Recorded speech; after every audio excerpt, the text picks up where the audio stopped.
finally moved into my house now. Last time we had no furniture and I was literally just moving in. And now I'm sitting in the basement, sitting with my office here. So let me know if you're getting this. I'm on the Wi-Fi. It should be okay. I'm hoping that this gets sent out and that people can see it and they can view it and jump on. Give it a second, see if, did I post it? I didn't post it properly. No, I didn't post it. Did I? Can anyone see? Is it live right now? I don't know. It says it's not live right now. Anyone can get in the comments into the chat and let me know it's live right now. That'd be cool. The timer just froze. I don't know if it's live or not. Anyway, here at the new estate, I'm down here in my office. It's not the prettiest place, but I've got this cool built-in desk. Doesn't look very cool in the picture, but it's actually this massive, I guess, U-shaped desk. And so, hey, there it goes. People are chatting. We're live. Woo! Welcome to the stream, guys. As you can see, this little gross thing I've been unfortunately having to grow, I still have not recovered on my stock portfolio. Every time I invest in something, Sam, as an example of a ticker that I invested in, from $1,300 a share, now in pre and post market, to potentially below $500 a share. Ouch, ouch. I was $80,000 away from recovering back to break even and being able to shave. 80 grand yesterday. Now I am, I don't know, 180 grand away at $100,000 dip today. It was a painful day for just a lot of the equities in my portfolio, unfortunately. But that's the natural ebbs and flows. Like if you look at my portfolio, excluding that one margin called neg short squeeze where I got destroyed, excluding that, my portfolio just kind of does this in an upward direction, right? And even after the huge drop that like knocked half my account out, it did the same thing back up. So, long-term focus, long-term focus.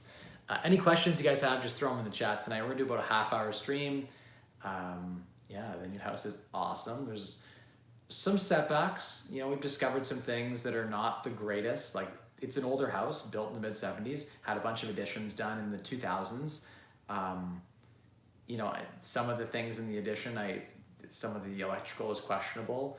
By electrical, I mean like some of the plugs don't work, so we're gonna change out some of the plugs and just a lot of little things we're finding. There's a plumbing issue and some other stuff. The roof, I have to replace a section, a skylight that's leaking. Just a lot of little things, nothing major that's, you know, gonna end me, but those kinds of things, that's the kind of week that I've been having. We've now officially been living here for over a week, which is pretty cool. I love the property. I love going for a walk behind my property. There's 1,000 acres behind me of undeveloped, pure green space, rolling hills, and then forest in the background. You can't pay for that. And then out my front door, I can see Tim Hortons, Shelby's, McDonald's, the newest state-of-the-art West 5 condo developments where the condos they have solar panels on the walls and the roof. It collects rainwater, and there's Teslas as part of the condo fee. They have a robot that drives around the condo corp and collects the garbages and brings the garbages out. Like it's one of the highest tech communities in Canada. I'm right in the core of that, right? Like right outside my door, which brings some traffic, but I love where I am. I love the location of what I was able to buy. Even if the house needs some love, that's okay. Like the paint colors aren't great and the floors need to be changed. And there's just a lot of things that need to be updated in this house. And when you're dealing with, you know, 6,500 square feet, you know, hardwood at $5 a square foot means, you know, in some situations, you're talking about $50,000, $60,000, $80,000 just to change floors out, you know, because the house is so big. So there's a lot of things like that that I'm gonna have to do to the property, but I know I'll get it back in a big way. There are some huge after renovated value comparables. So anyway, shoot your questions to the bottom. We'll do some of your guys' live Q&A, and you know, we'll shoot the shit. It's live, cool. People are getting on. Hey, how you doing, guys? Good to see you all popping on. Long time no see. Time to shave. Yeah, it's getting there. It's actually pretty manageable. Like I need to brush it right now. I was doing a little bit of physical work today, and so I'm a little grubbed out. But hi, Mike. How do I use margin leverage from interactive brokers? Sure, I'd be happy to kind of break that down for you. So within Interactive Brokers, you can have a cash account or you can have a margin account. What you want to do is you're likely not set up for margin. You have to then fill out there'll be a series of questionnaires like what your net worth is, your liquidity. Probably want to overestimate that just a tad. I don't know if that affects the decision or not, but that's what I'd recommend. I do think that there's a button you can go in, you can apply to go from cash to margin. That'll be in your account management setup. I helped a friend do it as well. They're able to go in there and request to go to a margin account, which then lets them trade 3.34 to 1 on securities. They can, if you need to buy a property and you have a nice portfolio, you can borrow from your portfolio at 1.5% to go buy a property or to buy a business or just to buy more stocks to buy the dip. So it's it's definitely a great feature. You should, if you're going to be at Interactive Brokers, you need to be using margin.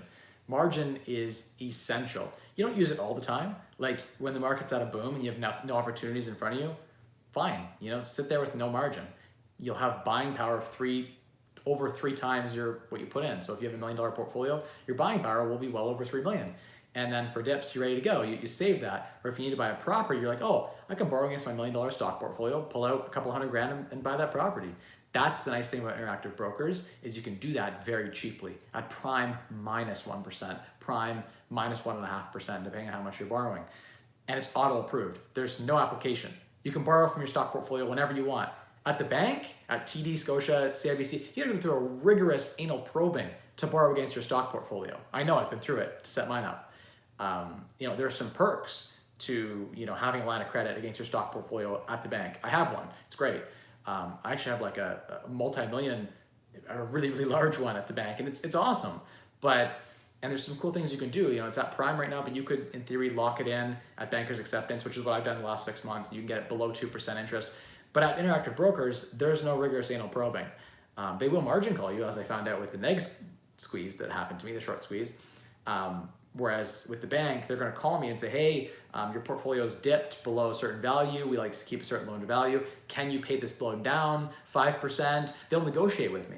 Or they'll say, hey, you own these gold shares and gold's doing well while the market's in recession. We're going to sell these off to cover the margin call. And there's a discussion and it happens over a week or two. It's a much more safe way to borrow against your portfolio, with the bank having very secure policies in place and your advisor having time to work with you. Whereas at Interactive Brokers, it's like, oh, your portfolio is dipped, you've borrowed too much, instant liquidation of whatever they want to liquidate. And it's like based on liquidity, not based on what's good for you. It might not be good for tax harvesting. It might be, I might want to harvest some losses on my portfolio or harvest some gains, depending on what kind of year I'm having. I can do that on the private banking side. I can't do that with Interactive Brokers. But anyway, I think the nice thing is that the average Joe can't qualify for Interactive Brokers, for private banking. And so, how does that look? Let's try this out. Ooh, fancy lights. Anyway, my point is Interactive Brokers is an awesome platform. They have really competitive active trading. Like if you trade a lot, their fee structure is the most competitive that I know of in Canada. But really, their margin rates are, if I had $100 million or $1 billion and went into the bank, they wouldn't be able to match the rates Interactive Brokers gives me without even applying. It's auto-approved. Like you literally check off, I want a margin account. Like when I opened my account, I just checked off on margin. They gave it to me. Maybe it's because I passed their basic questionnaires, but of course you'd want to slightly overstate your net worth and that kind of thing probably when you're filling out the application. They don't want. I don't think it could be declined, but my understanding is that the wealthier you are, the higher the chance that they're going to, extend more margin to you. I haven't looked into the exact details on it though, so I can't speak to it. Next question was, when are you going to talk with Jenna Tills? Who is Jenna Tills? That name sounds familiar, but I don't know who that is. Top of my head. The name sounds very familiar, like I've come across it before. Mehmet says, how to find properties that can be renovated. So there are lots of ways to find properties that can be renovated. Almost any property, in fact, any property can be renovated. The better question is, how do you find properties that are worth renovating? Because there are lots of properties that are teardowns that need renovating that are not worth putting money into. In the same breath, there are lots of properties that are renovated okay, and you can renovate them again to a better taste, but you won't get your money back. Like, I don't know, okay floors Is it, or like even these walls, like this room has pretty crappy beige walls, but like it's not worth painting this room. I wouldn't get much back in painting this room. It's an example of like a bad spend. So the better question to ask is, how do you decide what to renovate and which properties to renovate? And what I look for is places to add the most value. I try to avoid any structural work, any permitted work. That slows things down big time. So non-permitted work is floors, painting, kitchen cabinets, trim work, anything cosmetic to the exterior. You can even replace ceiling drywall. As long as you don't touch vapor barrier or insulation, you can do all of that work. Like if you have a bad ceiling, you can repair that. You can't do framing, you can't do that kind of stuff, but I'm not really looking to do that. In some cases, there's an opening to a dining room that's already set up, and you can put literally a door on the door jamb, and now it's a bedroom without any framing. You've turned a dining room into a bedroom, and you put a wardrobe closet from IKEA, you build it and just secure it to the wall. Now they have a full closet, and that didn't require any permits. Permits require drawings, they require draftsmen, they require 6 to 8 weeks of review, and they're $1,000 in fees and several inspections. It's good to get permits, but they slow down your progress in a big way. The red tape can make a project go from 3-day renovation, weekend renovation, to like turn a place around, rent it out, to months, potentially if the inspector uncovers something that they don't like, that's legacy, but predating yourself and your own ownership of the property, it can end up with issues, right? So the better question is, how do you decide what properties? I think the best place to add value is kitchens. For sure, if you can work, I love when it's an existing layout, I change nothing. Just the kitchen cabinets get replaced, and you put some granite down, and you hook the sink back up where it was, so there's no plumbing need to be changed, no electrical. You're just going in, making it super modern, where it was nasty before. That's a huge value add. You can spend $3 to $5 grand in a kitchen, and sometimes make 20 or 30 grand on the value of the property. So that's a good place to spend money. Bathrooms too, changing out a vanity or painting is a fantastic, and flooring in a bathroom. You can go really bougie on your flooring in your bathroom, and your bathrooms are usually like 70 square feet. So you get the nicest tile that's like $8 a square foot. Times 70 square feet, it's like $600 in tile. Like it's not a lot of money to spend a lot in your bath. So that's a great place to invest too. Paint is a fantastic one. Exterior is a good one. I think windows often add a lot of value. People don't like to take that on, but you don't need a permit to do windows. Windows are easy to change out. You can go there's surplus stores that people do wrong sized orders, and they just bring them to these surplus stores. And you can go buy windows for half price, brand new, that are like a size or two off. And you can work with this, if it's a little bit smaller window, you just got to cap it in, like $100, and you shrink down the window or whatever, right? So there's a lot of ways to add value on those types of properties and a lot of them too, like I come across properties where it's like an air conditioner is needed. You can put an air conditioner in, and boom, now it has central air, and the property is much more desirable. In the heat of July, having central air is key, and so that might be a reason why the property hasn't sold. I like to look for properties that are stale past 30 days. So anything listed longer than 3-4 weeks, that's what I'm most interested in. You can filter on your market what's later than 30 days. That's where you start. And you're like, well, why is this sitting? There's always a reason. So those are the properties you want to start with, the reason why it's sitting. And and you can go through it, and pretty quickly you can see there's a reason. Either it's, maybe it's hard to rent the property out for whatever reason, you can fix that. Maybe it needs some rehabilitation, whatever it is. Maybe it's overpriced, in which case you go in with a lowball offer and you negotiate, right? It could be a number of reasons why it could be priced right, and just the right buyer hasn't found it.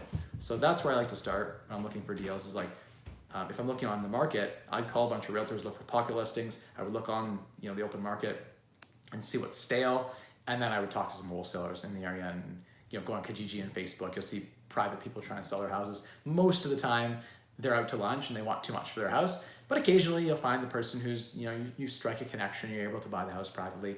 I've bought a couple of houses off Kijiji. It's a great platform. It's like Craigslist basically in Canada. So for people watching, it's a good platform to find deals too. Okay, where was I here? I had to find the next question. What is the cost of living for you, personal, not business? So Serenity, most of my living expenses are business, to be honest.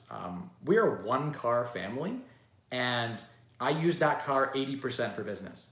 So I pretty much walk and bike everywhere. That's why I like the location of where I'm at, is because I do really value being able to walk and bike. I bike if I have a closing, I'll bike like 3 kilometers to the bank. Well, now I have private banking, so I call my banker. He drops the draft off to the lawyer. I don't even have to go to the bank anymore. But before I had private banking, even when I needed to like bike downtown to something. I just cycle around. I'm a big fan of cycling. I don't drive much. So my personal expenses, we have one vehicle, like I said, so our transportation costs are very low. Housing, you've got to factor in that interest rates are, well, for one, right now I own this house in cash, so I have no mortgage. That's a terrible, terrible decision. And like, I regret it every day that I wake up. I just think to myself like, ugh, think how much money is tied up in this. But of course I'm going to refinance it soon. And when I do, the rates are at like 1.14% 5-year variable right now. So that money is free. My mortgage interest cost related to my, the portion of my mortgage will be like, I don't know, a couple grand a month, like not much. Property taxes, $600-700 a month here, which is high, but it's a big property. You've got to remember that this house already has a carriage house and sort of a nanny suite in it. And I have a lot of people living with me.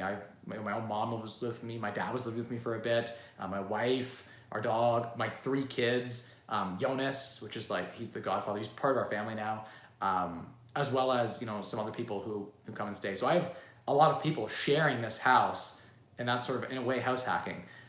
In addition to that, I'm a big fan of crypto, and this house has the potential to do that, and there's some cool stuff you can do to offset your housing costs. So this house technically operates neutral. Once I put the solar on it, it's on well water, septic, and it's going to have a ground solar installation that will power the entire house. So I'll have no utility costs, very low mortgage interest.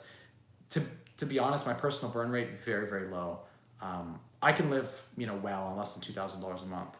And I think my investments, moderately aggressively could generate a couple $1 million a year. So 95% savings rate, I live on 5% of what I make. And like the goal in retirement is to live on your passive income and then just invest enough to beat inflation.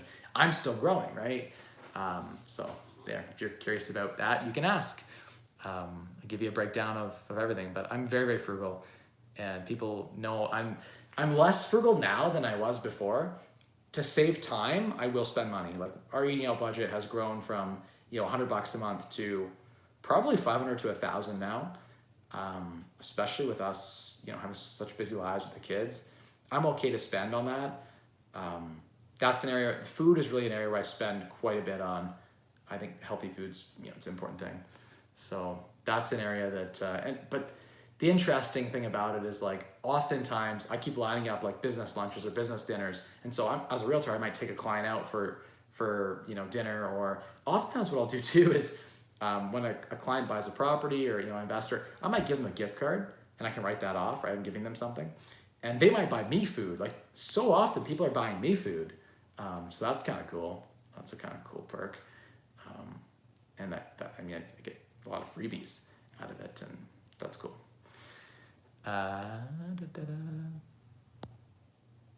How do you find properties and renovate? We answered that question.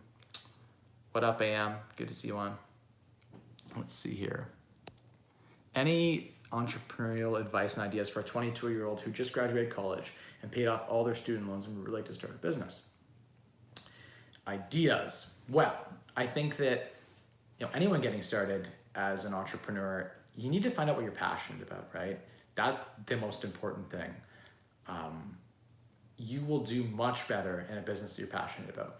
If you're like me, and in general, you just I just like to build things, and I generally don't like businesses that are heavy service. That's just me. I hate people. Like I'm very introverted. I'm comfortable talking to a camera, but like in front of a bunch of people, I don't enjoy people generally. I can do it. I'm sort of ambivert in that I'm not introverted or extroverted per se, but I charge up being introverted. So I like stock option trading because it doesn't have any people elements. I like real estate because once I've closed on, well, less and less, but I like that I can bring in management and they can handle the people things more and more. I like that about the business.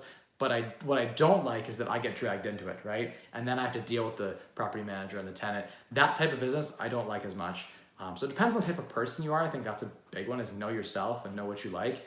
I did it for a number of years to get where I am now, but I hated it. It was work for me. And they say if you love what you do, you don't work a day in your life. I don't know if that's true. I think you have to grind no matter what it is. There's going to be parts of that role or that job that you don't like.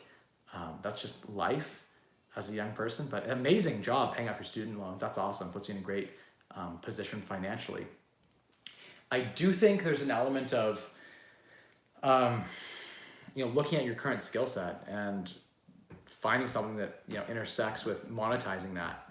So, it's tough. I'd have to have a deep conversation and find out what you're interested in. Maybe you could, partner with someone or find a way to add value to someone else's business if you don't have any good ideas of your own to start. I think a lot of people quit their jobs and want to just get into entrepreneurship because they think it's this awesome thing. But like, you got to realize your job, whatever job you have right now, is better than entrepreneurship. It will feel much worse to be an entrepreneur. You will work harder, longer hours, worse work-life balance. That's just part of entrepreneurship. That's something to think about if you're going to go out on your own. I think probably better to have, to budget the fact that you're 21, 22. You can spend the next 5-10 years trying different business ideas out. Go mentor or go be mentee under a mentor and learn their business. That's the best way. It's like, if you really love whatever, Amazon, selling stuff on Amazon, FBA, whatever, find someone. There's a bunch of groups you can join right now with thousands of members in them. You could jump in those groups and make a long, passionate post about how you want to give back and mentor under someone. You'll work for free to learn the business, and you promise not to directly compete against them on their products. I guarantee you, if you get active in the comments and start to meet people on other posts within that group, someone will start talking to you on Facebook. And if you build the rapport up, I bet there's a way you could become their mentee and learn their business. Offer your time for free. Say, hey, what is the hardest part of your business? Like, do you hate just like packaging shit and sending it to Amazon? Or like, do you hate like just scraping, Amazon and like whatever the hard parts are of the business? Do that for them to learn, to get your foot in the door. That's a great way. Get your hands dirty, and you won't make a lot of money in the beginning, but you'll learn a ton, and then you'll make a lot of money as a direct result of that. Learn through practicing without losing money. You won't, if you're working on someone else's business, it's very hard to lose money. So I would say find an environment, a small startup or something where you can learn fundamental skills. 95% of startups fail. Just remember that. Your first startup will fail. My first startup failed. My second startup failed. I had a business cleaning in restaurants. There's a grease hood, they have a couple of them over the fryers that goes up through the roof. I had a business with power washers and heavy chemicals where we sprayed that. And we went at night after the restaurant closed, me and a friend, someone would stand up top and below. We'd spray the grease out and clean these restaurants for like $300, $400. It was a terrible business idea. I did it because I knew someone who had the expertise, and they trained me. They were closing, their business was closed down, but they trained me on how to do it. And I thought, this would be easy money for us, me and a friend. We started the business. I went into business with the wrong person. They were stealing money. They were cashing checks that were for the business, and they were cashing it personally. It just didn't go well, but I learned a ton in, selling to restaurants, in failing to sell to restaurants too, and failing to deliver in some cases, and succeeding too. We did a lot of jobs and we succeeded, right? So there was lots of those situations where, at the end of the day, it was a learning experience. I had a lawn business as well after that, and I had a tutoring business for a while, and that was actually fairly successful when I was in school.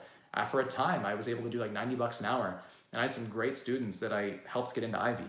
And one of them helped get into medical school. So there's, tutoring business was great too. And lots of businesses that I've tried and failed. I wasn't able to scale it very big. It was a very small, tiny business that didn't go anywhere. But, trying is important. That's what I've always found, is that through experimentation, you force yourself to grow and to learn.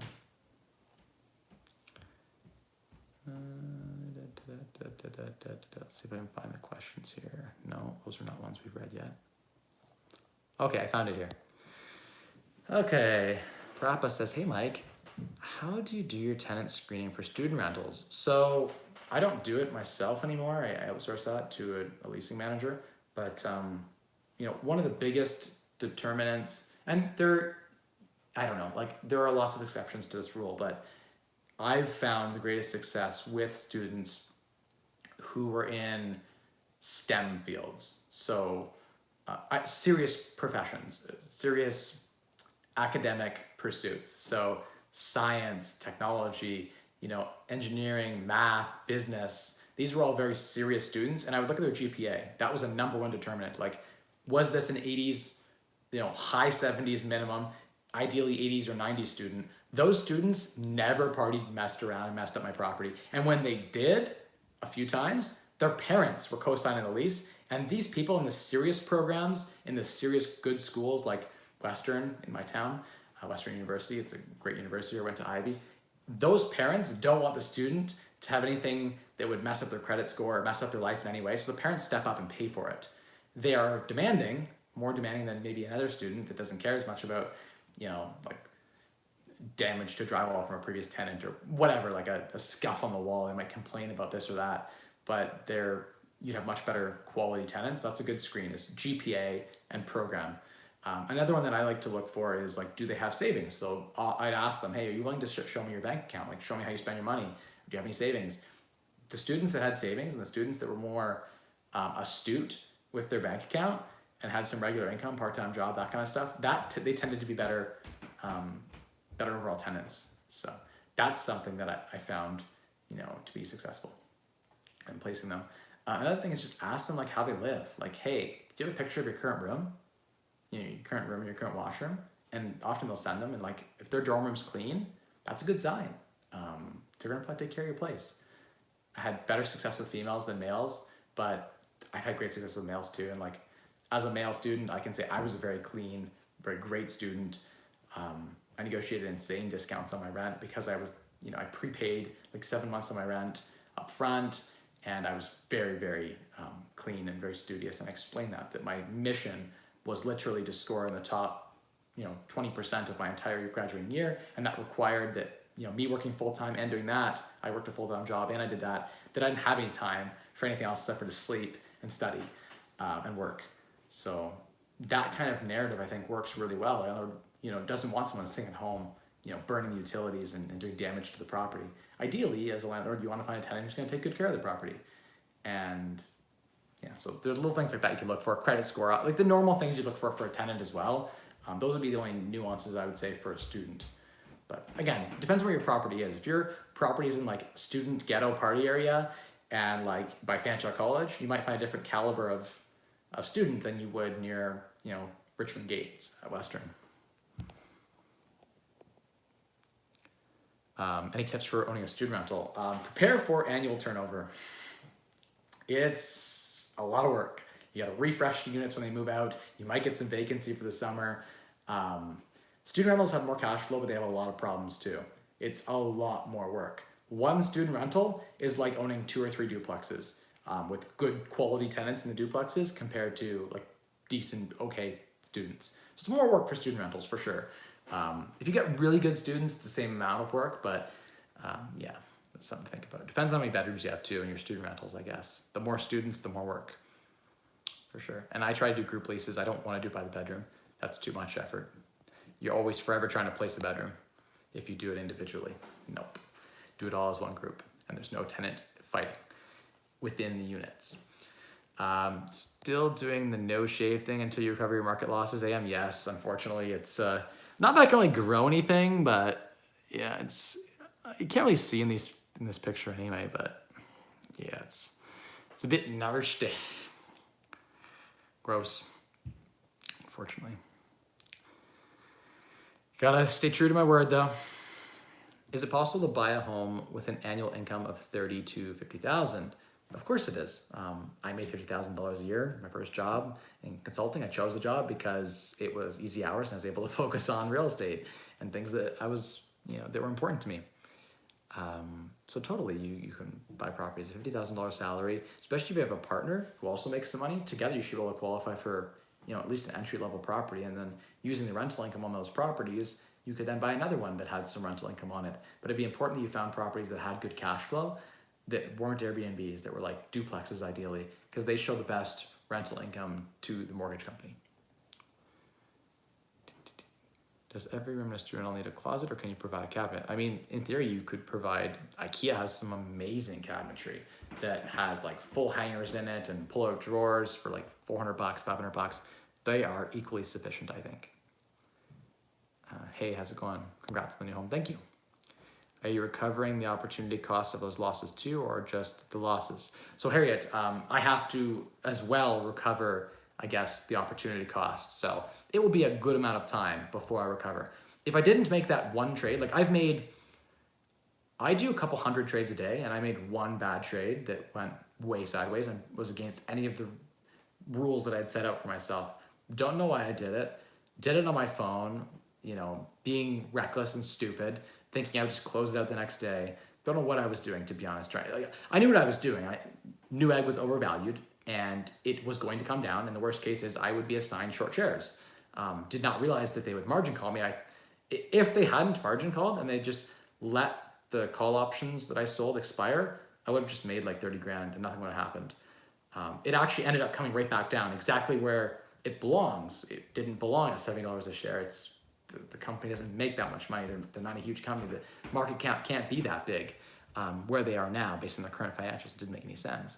So I was trying to invest based on fundamentals, but I was shorting, which is a big mistake. Shouldn't have done that. Yeah, I mean, at the end of the day, my dividend portfolio is currently, so that part of my portfolio, it's actually bigger than my options portfolio. That portfolio is outperforming the S&P 500 and the TSX right now, year to date. So that one's doing well. The options trading portfolio was doing really well. I was doing like 9% a month, which again, I was being a little more aggressive. If I had just been a lot more conservative and just stuck to my value plays and only bought stuff when it was down, I would have been making 2-3% a month with like very little risk. Instead, I took a lot of risk and got stupid, and I deserve what happened, but I blew up my account. So this year, I will probably underperform the S&P 500. I will not lose money, which is important. Like most people who take the kind of trades I took on blow up their entire accounts and have nothing. I'm not that stupid. I'm going to find a way to, I've almost clawed back, right? Yeah. So unfortunately, your continual devil's advocate comments, Harriet, always popping on here. I know you believe that buying the market is better than trying to beat the market. However, I believe you could simulate better cash flow and match the market with less risk. And that's my focus. There are also tax advantages too to not buying the market. But yeah, I mean, the general advice I would say for everyone is probably just buy the market. In an ideal world, you would use options contracts to control buying the S&P 500 and other emerging markets. You can effectively control more of the market and get all that growth without as much risk as owning the equities. So if there's a 30% dip, you don't take that whole dip. However, if there's a huge gain, you don't get as much gain either. So I think it's important to be watching it. But yeah, you're right. Most traders don't outperform the market long term if they have large capital bases. With a small capital base, less than a few $1 million, it's very easy, I think, to outperform the market. So it just depends on whether you want to put the time in. There are lots of investors I know who have been investing for a decade and in a hot market have outperformed the market every single year for 10 years straight.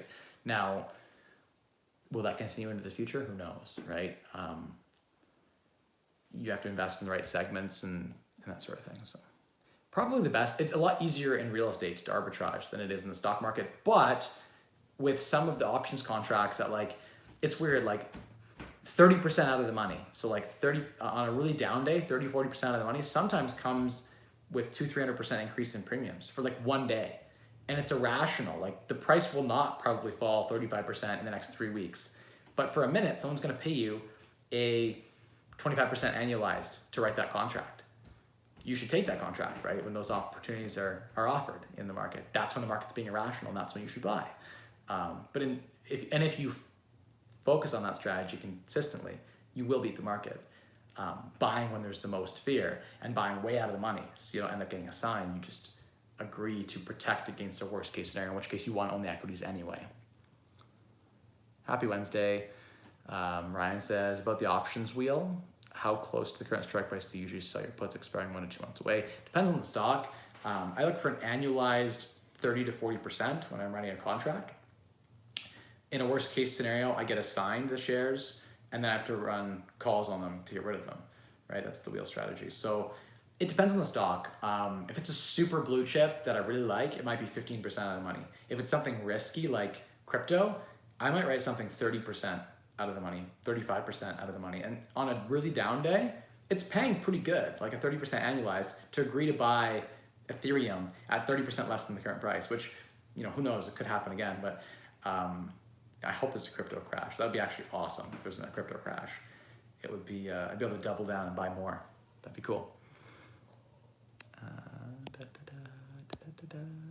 How do I start making 5 to 10K per day like you in the stock market? So I have a huge capital base, and you've got to factor in that for me to make 5, 10K, there are a lot of days where I don't make 5, 10K, right? Like I would say in a week, today as an example, today actually has been the worst day I've had in 45 days. So it's a good time to talk about it.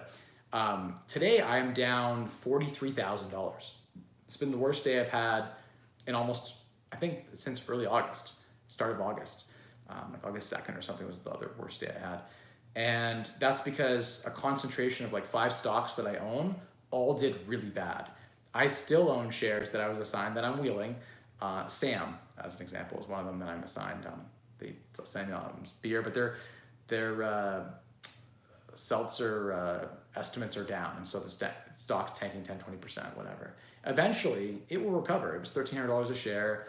Now it's 500, maybe less than 500. I think there's going to be value here. In the 400s, there's value. I might double down at a certain point.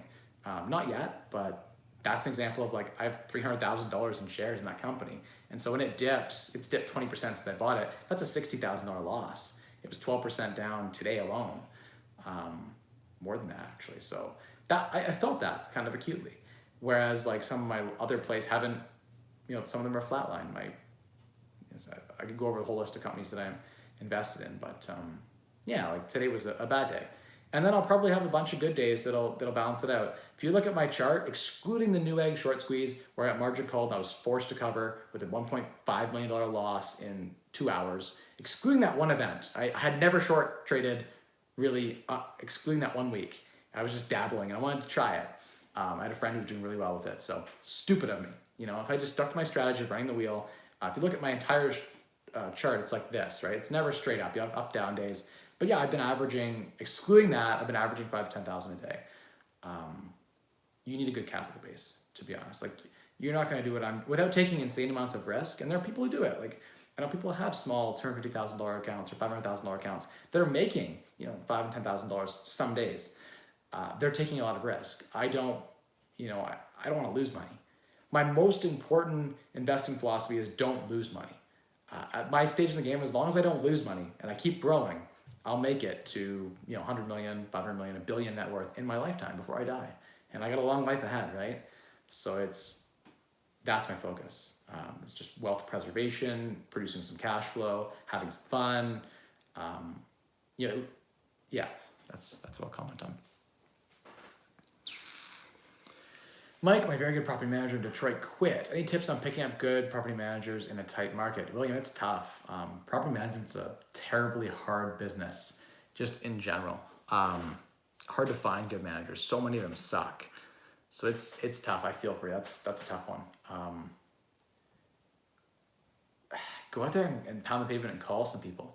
I would say divide your properties out to different managers. That way you spread your risk out. If you're trying out new managers, try to find recommendations from someone or someone you trust. Maybe call some realtors up. Maybe some small-time realtors looking to grow their clients base, want to take you on as a client, and so they might do some property management for you to earn your business. So that might be a way you could find someone to take over short term. But divide it up until you find someone good. I think in general having those isolated firewalls is key. If one guy leaves, who cares? Because you have 3 other managers that are actively working on managing everything. So that's key, I think, is building those firewalls and having different managers, because sometimes things go wrong. I had property managers steal.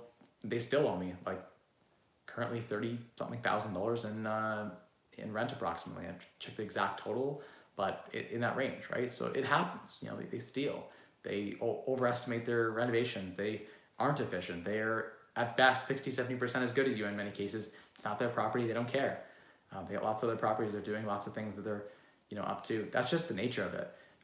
Long term, I don't want to be invested in buy and hold real estate, anything less than like a 10-unit building, where I'm actively involved in any of the operations.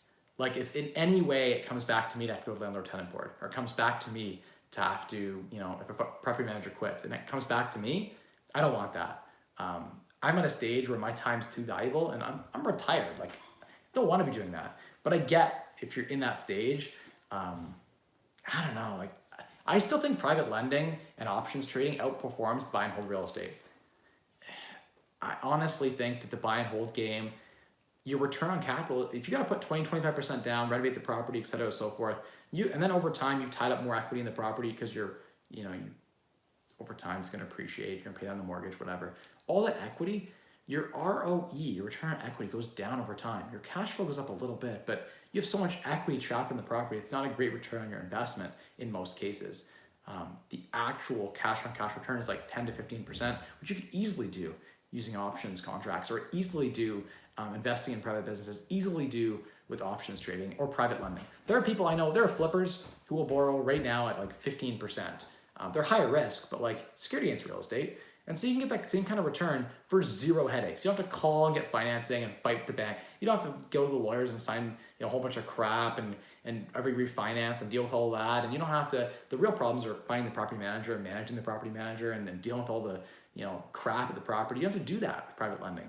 So I expect with real estate, because I have to put my time in, I value my time at $1,000 an hour, that if I have to look and invest an hour into one of my properties, that property is cash flow negative for me for months in my mind because of the labor I had to put into it. So that's just me, right? That's my way of thinking about it. I'm trying to focus my time on high value things.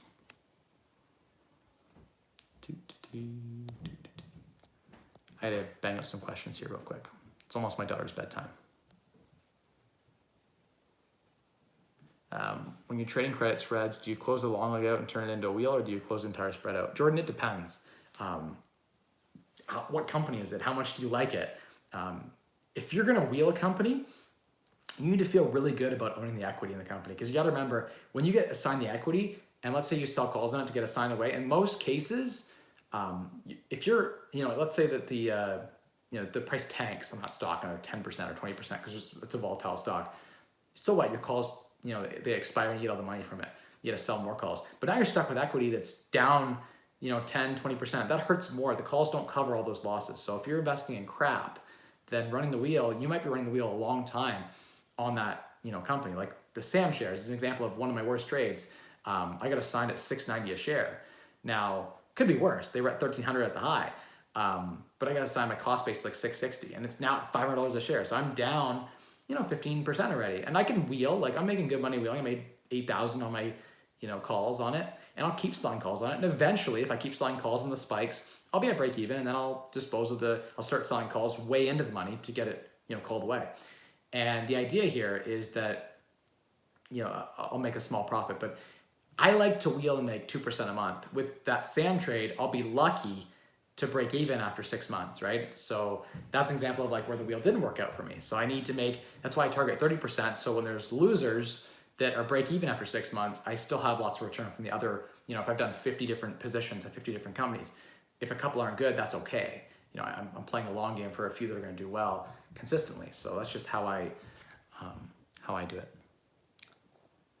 But it depends. Like if it's Neo or Tesla, I'm not running the wheel. I personally would just close that out, but it depends on the situation. You gotta look at everything. Look at the charts, look at the fundamentals of the company, and then do a gut check and decide for yourself. Sometimes it's nicer to take the money and run. It depends. I guess in this case, if you're gonna be assigned, then you'd be in the loss position. So take the loss and move on and write another contract. I think it's probably better to sell the put than to take the assignment. I have to run the math on that, but in some cases, it's probably better just to close it out and sell the put and then make 2% a month on the new stuff you're underwriting that ties up a lot less capital to control a similar amount of equity if it stays flat or goes down. Or even goes up, Someone says, I remember one of your videos, you got screwed on a JV. You said JV partners sold the property that you're knowing and you got almost no money. Yes, that kind of stuff happens. That kind of stuff can happen, yes, if you don't have what happened, how does one avoid that? So some risks with JV, partnership in general is if you're not on title, and so that's why I say open a corp and put your corp on title. I know it's more of a pain in the ass for financing for that person. The reason we didn't do it is because it was easier if they just financed it in their own personal name. They have better interest rate, et cetera, so forth. But that savings and interest rate is more than negated by the cost. So One thing I'd recommend, if you're not going to go on title, register a second mortgage for your equity. Even if you didn't put any money up, after the first mortgage goes on, you go and register a second mortgage when everything's good, when your relationship is fresh and there's no conflict, no bad contractor, no bad tenant, no one's fighting, and stuff happens. People go crazy, people go through divorces. In this case, person could be going through a divorce, whatever. Property just gets sold, boom. The wife takes half, there's nothing left for you. What do you do? It's in divorce court. That kind of stuff can happen. That's life. That creeps up. Someone gets sued, whatever happens. They have a gambling issue, whatever. You don't know people. Lawyers, doctors, anyone can be like that. But so definitely register a second mortgage on title for your equity, and just tell your partner like, hey, I'm going to register a second position. My equity say is 50 grand. I'm going to register something for 50 grand right now. I'm going to put in there that it includes the interest portion is floating based on how much equity is between now and when it gets discharged. And then if they decide to screw you, like, hey, screw you, whatever, cool. No problem. You don't want a GB contract? I get a second mortgage. We've all signed. We've all agreed. If the property gets sold, I get paid out. If you're in default then, I would just write a letter to your lawyer and you'd have to clear me out or I'm going to foreclose. That's why you put a second mortgage on, to protect your interest. So always protect your equity. You get on title, put a second mortgage on to protect your equity in the property. 100%. Always do that. I didn't do that. That was a mistake. That said, you can still litigate it if you have a JV agreement or, most people aren't, I don't know, majority of people aren't assholes, I think, and they don't want to just screw someone. So you can usually work something out, but definitely protect yourself. Da, da, da, da, da, da, da, da. Next question. Mike, what are your thoughts on passive dividend funds such as CNU? Pros and cons. I haven't even looked into that one at all. I don't know. Nice things about aggregated ETF dividend funds is that it's super passive. You can buy into a large collection of a bunch of dividend companies and just collect a nice healthy dividend. I don't know the tax consequences of that, but I assume that it's somewhat tax efficient. I don't know, you have to look into it further, but if it's paying a really high dividend yield, look at what's in that holding. Like what are they holding in that fund and find out. If you like what they're holding and you like the asset allocation that they've decided, rather than doing it yourself, you could buy into the fund and let them do it for you. It's much simpler. It's a one-stop shop. Thoughts on owning property in Quebec? I don't know anything, Nico, about owning property in Quebec. I can't really comment at all. Seems like a decent place. The cap rates seem all right from people I've talked to. I definitely think that there's, more opportunity there than in some of the major metropolitans like Toronto, for sure. I don't know.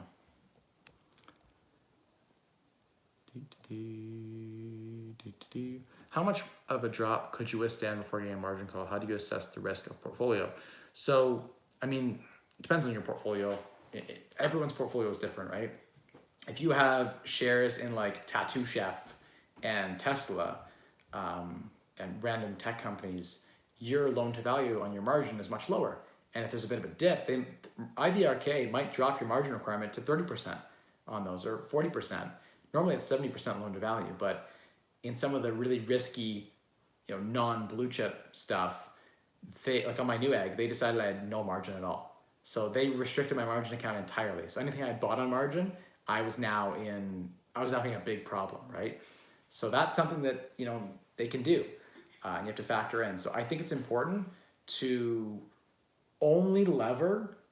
So I would say 20% of your portfolio is the maximum you should lever. Only lever that beyond 20% if we're in a dip. So if there's blood in the water, you can know. You go on BNN, you watch the news. If we're in a recession, that's the time to be levered up. That's when you go 50, 60% levered. I've been crazy levered. That's something I shouldn't be. In general, I am levered too much. Like I'm 1 times levered right now. So I could be 3 times and 3.3 times in the portfolio. I think I'm close to 1 times levered right now. Yeah, it sounds about right. 1 times levered. So I have, I'm just under 1 times levered. So yeah, like saying if you have a $1 million in your portfolio, you can buy 3.35 million in stuff. I've got like 1.8 million in that example. My portfolio is bigger than that, but to give you like a scale reference. Not saying what I'm doing is the best. What do I know, right? What does anyone know? Even the best guys on Wall Street don't have any idea what they're doing with their Harvard degrees and their backgrounds in investment banking. a lot of funds don't beat the market. How do you estimate rental costs? Experience for me.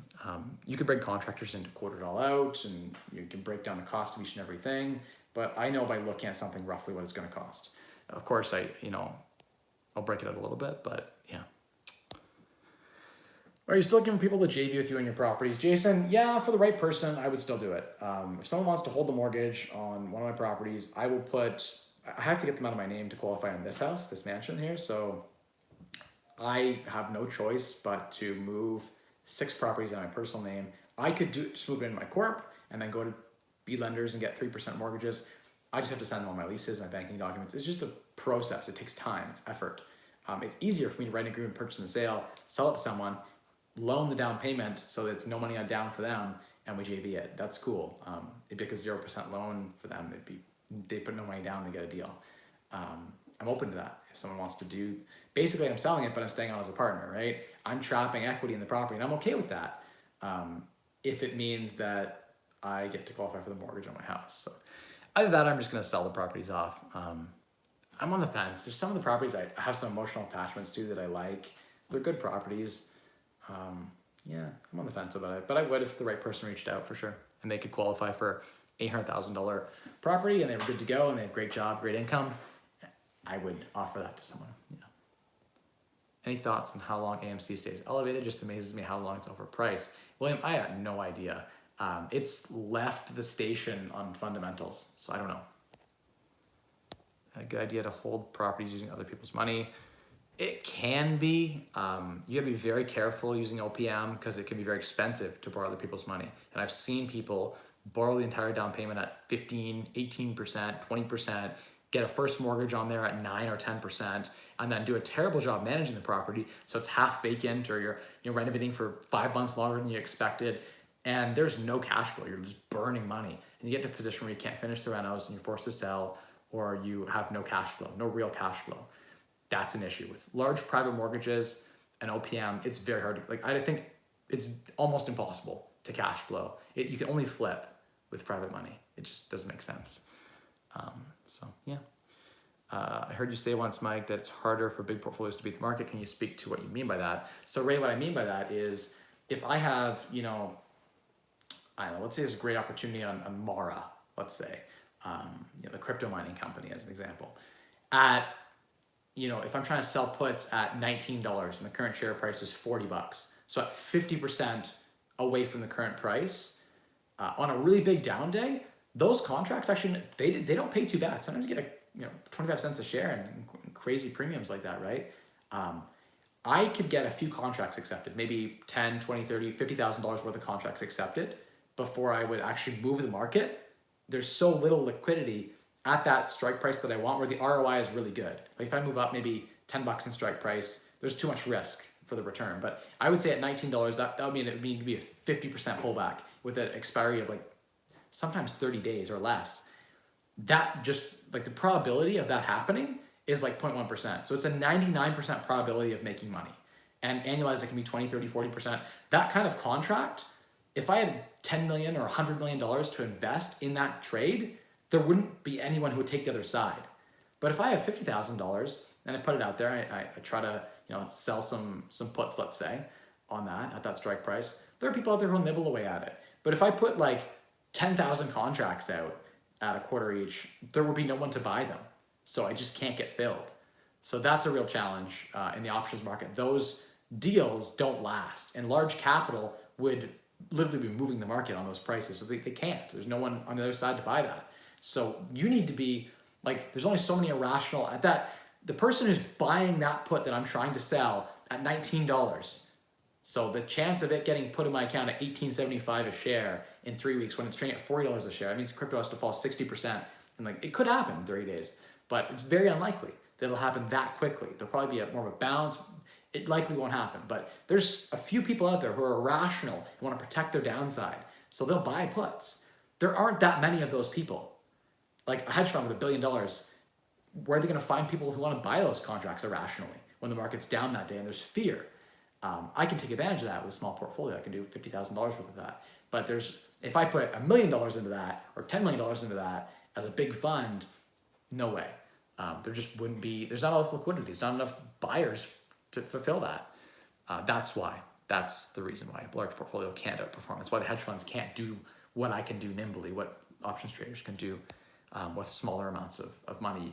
There are those niche, options contracts you can get filled. Best way to use other people's money for flips, for sure. Do you think the BRRRR is still a good idea? Yes, it is the only way I'd be investing into real estate if I was just getting started in building capital. The BRRRR is flipping. You're buying a property, unlocking a bunch of value, and then you decide to keep it and refinance it for tax reasons only. I don't like to BRRRR anymore. I like to flip as opposed to BRRRR. It's just better all around. I know you're a seasoned pro, but might be new to the world of aggressive speculation. Downswings come with the territory. You have to do no shaving for the entire thing. You'll end up looking like Grizzly Adams. If you know your game plan is solid, you have nothing to worry about long term. The thing is sticking to your game plan.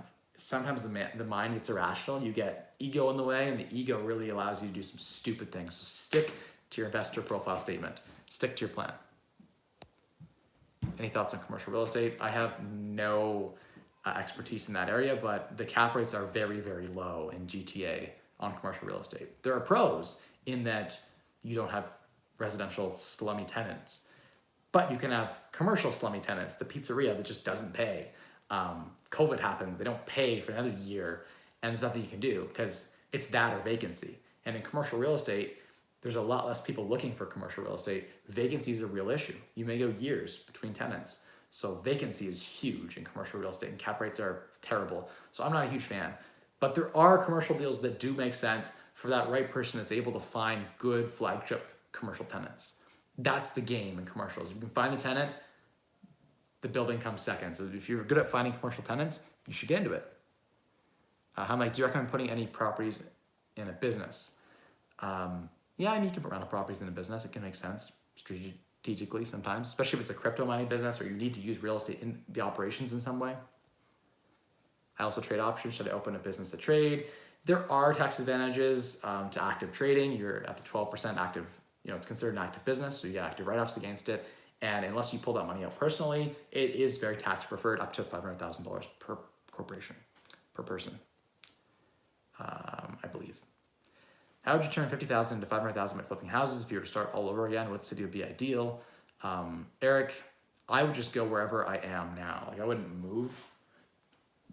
For the opportunity, I'd find London could still work, but definitely if I was in Toronto, I'd have to move because it'd be impossible to start with so little capital, right? If I'm in a small town, I would start by assigning contracts. I get stuff under contract. Even on MLS, I go find the best deals. I get under contract, and then I go to the network of investors that I build, and I would assign that or I JV on it. That's how I would get it going to build a small capital base and a reputation. Then, whoa, my battery's dead. I gotta go, guys. I didn't bring my charger down, so we're gonna lose the stream here. It's been an hour anyway, and I was already like 18 minutes late for the stream. Oops. Thank you all so much for watching. I appreciate everyone's tuning in. It was a long stream tonight. Thanks again, William. Appreciate everyone tuning in, all the regulars. But definitely, I prefer detached. I think that they hold their value better. There's more you can do with them than condos. That's just me. Wherever there's a deal, I've bought condos before that were great deals too. So it just depends on where you can find the deals and add the most value quickly. That's what it's all about, is churn on capital. Anyway, thank you everyone for watching. We'll see you on Instagram at Mike Rosehart. As always, thank you for tuning in. And remember, the secret to unlocking a wealthier you is to spend less, earn more, and maximize returns on the difference. In that order of importance, when you're just getting started, reverse it if you've already got a good sized portfolio. Return on capital is everything. Thank you so much for watching, everyone, and we'll see you next week. And of course, on Instagram. Bye, everyone.